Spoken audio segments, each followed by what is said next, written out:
Good day, viewers. Welcome to a new edition of 30 Minutes, the interactive program of Trust Television with me, Manir and Ali. Our guest is no stranger to TV studios or newsroom. I'm talking about the former presidential spokesman for former President Muhammadu Buhari, that is none other than Malam Garba Shehu. Malam Garba Shehu, welcome to the program. It's my pleasure to be with you. Why are you just written and published a book which is more or less about your tenure as spokesman for President Muhammadu Buhari? What prompted you to go into writing that book? Okay. The book has goes back a little earlier than the Buhari period, because I was engaged for presidential communications in 2003 when President Olusegun Obasanjo came back for his second term, and I was appointed by the then Vice President Atiku Abubakar to be his spokesperson, and all of the things that we went through. That is, you lasted, I recall, you lasted barely a year on that job officially. 6 months, and then we had just returned from Jos after engagement with the Vice President at the National Institute. So someone called me from Jos, NTA headquarters, and said, "We're going to announce your resignation." I said, "Have you resigned?" Yes, maybe somebody has resigned on your behalf. So they said, "But we have a statement from the villa saying that the president has accepted your resignation." I said, "So be it." So, yes. Because when they appointed me, it was on radio and television, they announced my appointment. Yeah, so nothing is lost when I'm being sacked through. But to say also that even predating that, there's a narrative about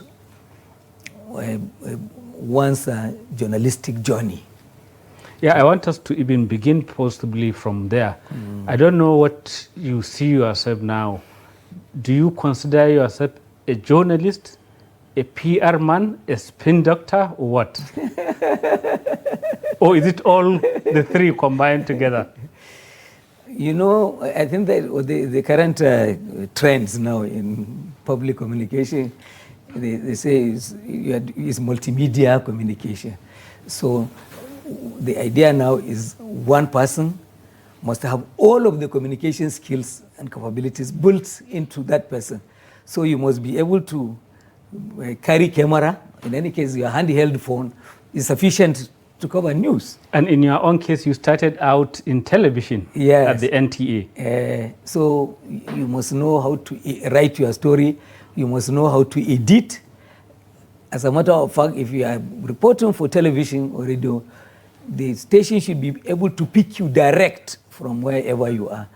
So you do photography, you do camera, everything into one. So we're doing everything. But where do you think you tend to gravitate more? Is it the spin doctoring or the journalism? I don't know why you keep talking about spin, because this thing about spin has a derogatory connotation to it, because the whole idea then is people think that you're there to twist facts. I thought you are there to create a favorable impression for whoever you are working for. Absolutely, because this is the principle. Don't mind what the journalism institutes or whatever associations will tell you. The point is, once we are a PR person for anyone, governor, chairman, or president, so you are supposed to be on that person's side, and you must say the truth from that person's point of view. I remember Alistair Campbell, the spokesman for Tony Blair. Yeah, the former British Prime Minister. And the one they used to call the spin doctor. Yes. And who wrote a whole book about spin control.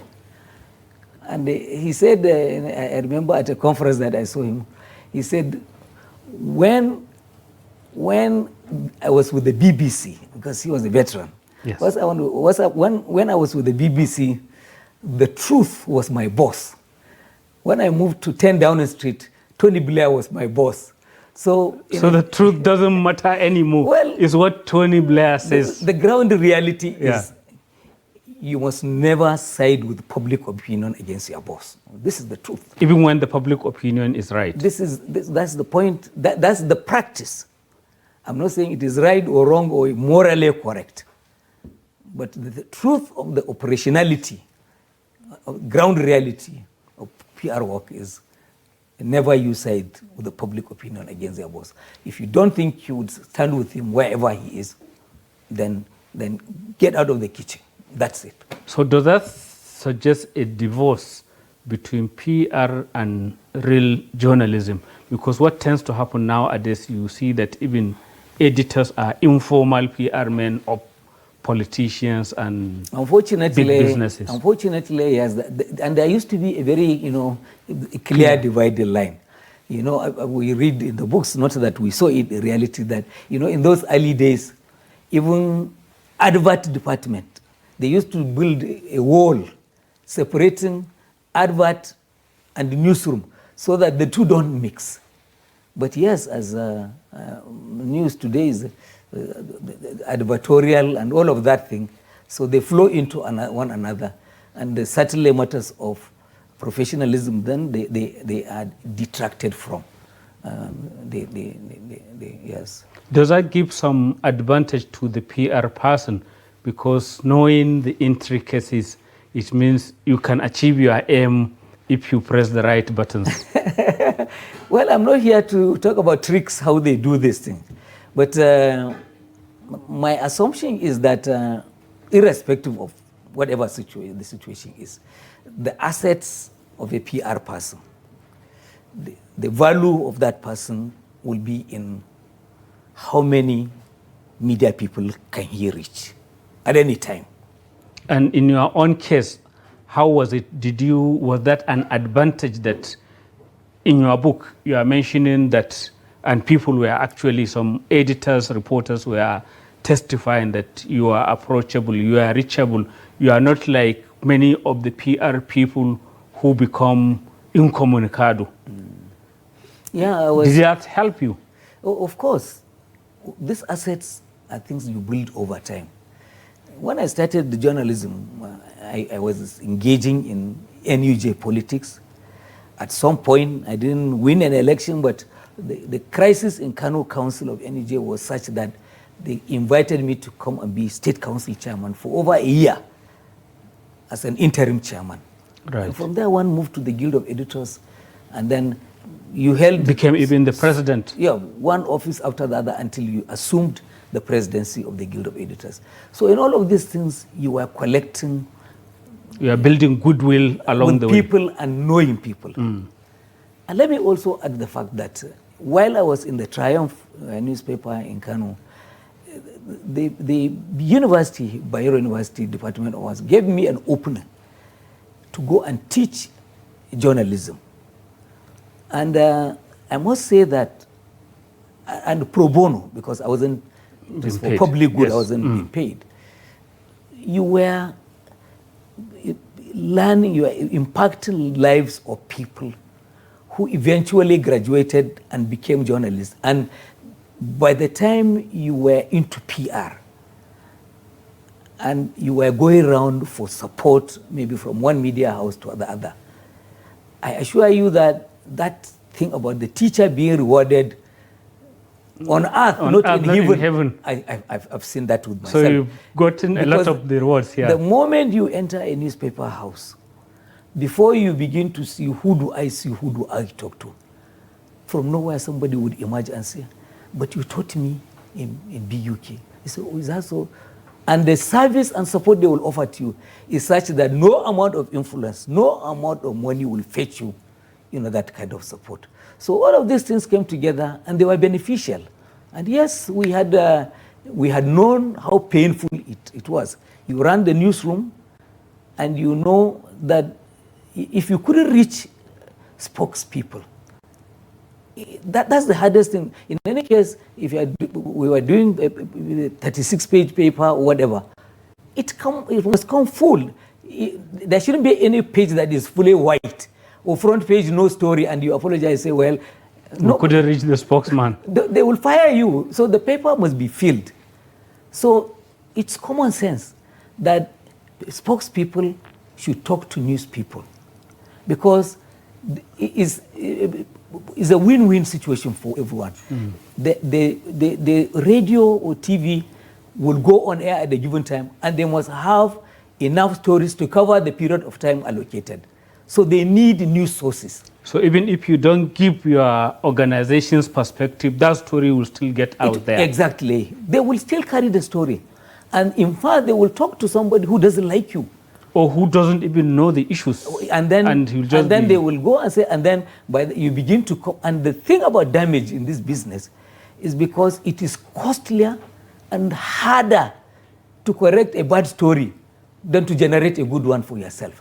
So what was the baddest story that you had to deal with, either at the Atiku media office or as spokesman of former President Buhari? I said it before, and I'm going to repeat it here, and the narrative also is in the book, as you mentioned. The incident that happened in Katsina State in Kankara is a classic example of this kind of situation. You mean the abduction of 280 schoolgirls? Boys and girls? It was a girls' science secondary school. Yes. Well, okay, maybe a sprinkling of men, teaching staff and staff, but it was a girls' science secondary. And for the spokesman of the army, in any case, the entire global attention was on Nigeria. BBC World, everyone was calling. So where are you? What's happening? So you needed to get the facts before you speak, and for you to approach the person who should know, and he picked his phone and said, we are on the ground here, and I'm with the defense minister, I'm with the army chief, and look, don't believe all these things they are telling you about 280. Those they kidnapped were they were less than 10. That is what the man on the ground was. Exactly, this is the spokesman for the military. Right. Said less than 10. And that wasn't true. And I said this to the international broadcast system, and it was all over the world. And now imagine the situation in which 2-3 days after, the abducted girls were brought into a big hall inside Katsina government house for me to accompany President Buhari to welcome their release. 280 of them. It was shocking, beyond belief. So that means there's a disconnect between what the army spokesman was telling you and what was the ground truly on the ground. Exactly. So what did he want to achieve? Did he want to cover the sun with his palm? Did he want to mislead me? Because for you as a spokesperson, the credibility you have is your number one asset. Was there any consequence for this official? I don't know whether there was. You did report to the military high command? I know that what I did was that I issued, without even consulting them, I issued a statement apologizing to the government and people of the state and to the parents of all of the children. And a similar incident also happened in Zabarmari in Borno State, where about 52 or so farmers were shot and killed by Boko Haram. And sadly, somebody was putting a spin on it, misleading me as presidential spokesperson, indicating that area had been demarcated, it was a no-go area. Why did the people cross to the fields? And so these are some of the painful things that you can recall. For which I apologize, yes. And I still do apologize because I feel it shouldn't have happened. It shouldn't have happened. And it's in a country where it will amaze you, and I hope people, when they do this same military spokesperson who misled you was later to join Labour Party and was coming on television to say, this country is bad. The leaders of the country are bad. Don't vote for them. Come to us. And I just laughed. I said, look at... Well, that's politics. They will try to unseat your government and maybe become the new government if they had the opportunity. Well, thank God at that time, 2019, Nigerians saw through that and they didn't entrust them with authority. Well, you still have your party leading Nigeria, but it appears that there's some kind of uneasy relationship between the government led by President Muhammadu Buhari and the sitting government led by Bola Tinubu, because at some instances we see the sitting government trying to put the blame on the state of things on your government. Is this something that worries you? I don't think that is the correct perspective. Well, people are entitled to hold their own opinion, and your own interpretation of it is purely your own entitlement. I don't think in a formal and official sense anybody would talk about distrust or mistrust or a facade between Buhari administration and Tinubu administration. So it's still one administration? For Muhammadu Buhari, for him, he's essentially APC member. He does not forget the fact that he ran 1, 2, 3 times and failed to get the presidency until they cobbled together the APC. APC came together and gave him 2 terms, and for which he has remained grateful and says, and that's what I've learned from him, I will never be ungrateful. I will never betray the party that gave me 2 terms in office. We see statements, we read them when people say these things. Do we get disturbed? I don't think that is the word. I think the sense from our own part, I can't speak for the people in the Tinubu administration, is that it took a lot of doing, energy and sacrifice for the APC to have been put in place, for the disparate opposition elements to come together. Because as I said, they tried 1, 2, 3 times and they failed. But by this time, they came together in 2014, formed a party and ran in 2015. They won.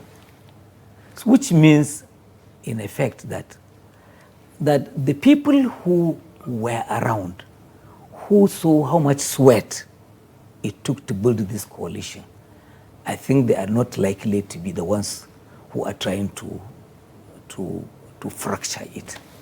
Very interesting point there, but I would like us to go on a short break and resume the conversation thereafter. Welcome back. It is still 30 minutes, the interactive program of Trust Television, and our guest today is Malam Garba Shehu, the spokesman of former President Muhammadu Buhari, who has just written a book that is being launched. And what will you say is the highlight of what you've written? Because I don't want to say it, but it appears you are walking on eggshells in some areas, just like our conversation a few minutes earlier, where you are trying to say all is well between the Buhari and the Tinubu side of the APC. So what is it that is, for you, the most important in that book? Well, 2 things rather than one. As I said, it's a learning tool, and that it is not enough that we go through a lot of things, journalistic travails, a crisis in newsroom and editorial level control and things like that. And then we don't tell people how to run newsrooms, how to respond to political pressure as editors, how to protect sources of news, how to cultivate sources, how to preserve confidence of people who give you stories and all of that thing. And as I said, how you cultivate friends, because you never know how you will end up with them. So all of these things are there in the book. It's a learning tool, and the journalists, public relations practitioners should learn from our experiences before the villa, during the villa, what is criticism? How do you react to it? Is the public, in fact, entitled to even criticize you? All of these things. So we are talking about. And the second thing is to put, again, two other things. Bring Buhari up close. People need, he's a giant of a person in terms of politics and leadership in Nigeria, but he's still misunderstood. Some of us who had the privilege of working closely to him, we want to tell Nigerians, this is the character of the person, this is his style of leadership. But you didn't have a lot of that in the book, which I have read. No, you didn't give us the up close of Buhari. Like, for example, that talent picture of Buhari sitting in the sitting room after a meal, using a stick to clear his teeth. That's stuck in people's mind. So maybe it's about the hard-working Buhari, the truthful, or the person who doesn't allow somebody to be cheated. The fact that, for example, all his tenure, in spite of the insistence of even the NNPC, he refused to put up the price, deregulate petroleum prices. Now we are living with that. So some of those things, there are elements that I don't see in the book. No, well, toothpick, chewing Buhari and all, there is trivia and there is substance. And I'm not sure I had tried to dwell on much of the trivia that people expect, cheap, sensational material. But there is the human side of Muhammadu Buhari, because you will see the kind of food this man eats in the morning, evening. So you didn't say that, for example.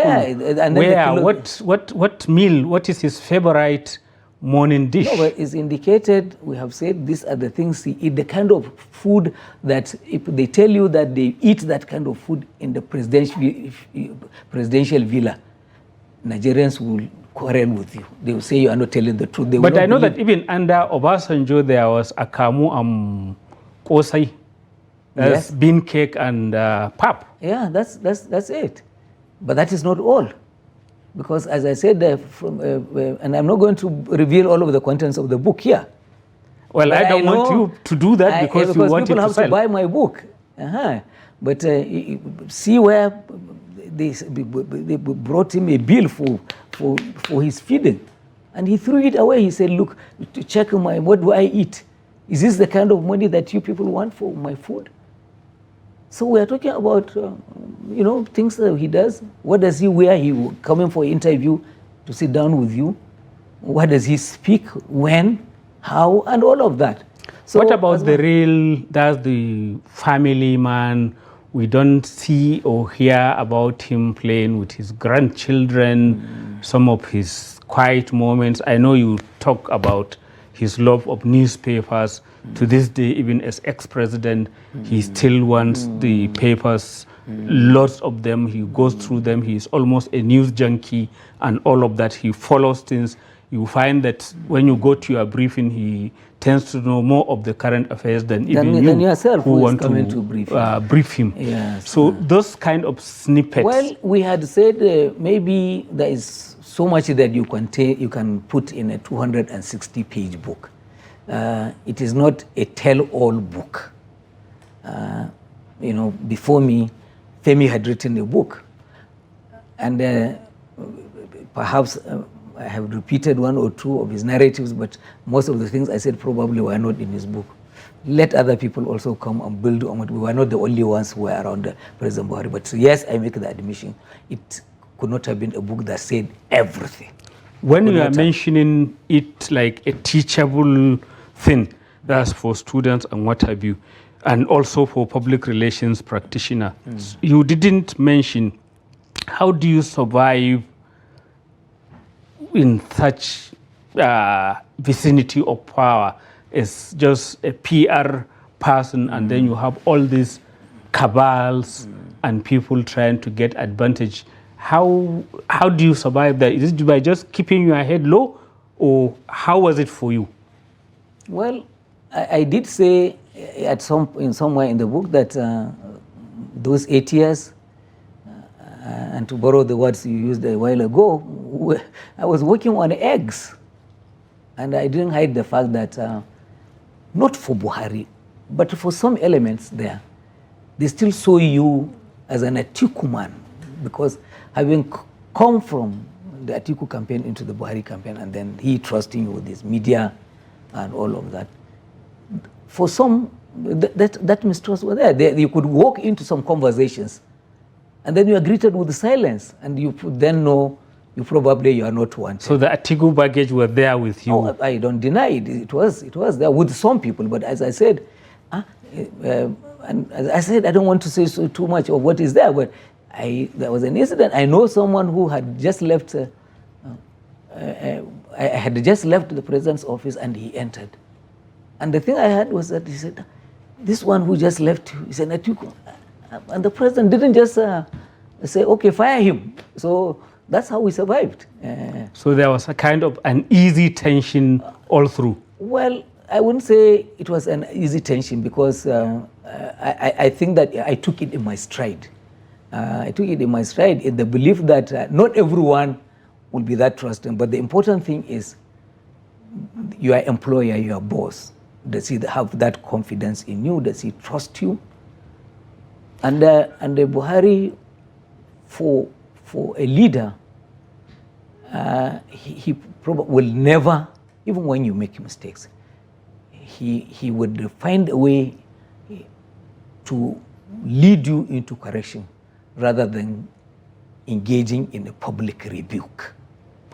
And will you say that appears to be the case under the present administration? I mean, it's the same party. What advice, from your vantage point of having been there, done that, will you give to the current people? No, I don't want to go there, because so people, when they hear me saying that, they will say, but you say you're in the same political party.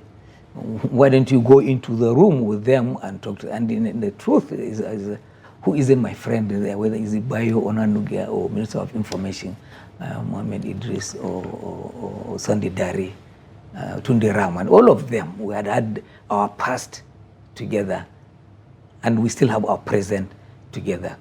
But it will never be the same thing. It's a different presidency, the same party, all right. But things will change, and Nigerians are accepting that reality. Thank you very much for coming onto the program, Malam Garba Shehu. Thank you. It's 30 minutes already. I appreciate it. Thank you. Yeah, it flies by, just like the 8 years you've been in the It's like it didn't villa. happen. Exactly. Now it's all history, except when you captured it in the book. Yeah, well, thank you. Thank you very much. Viewers, that's the end of this edition of 30 Minutes. Keep a date with us.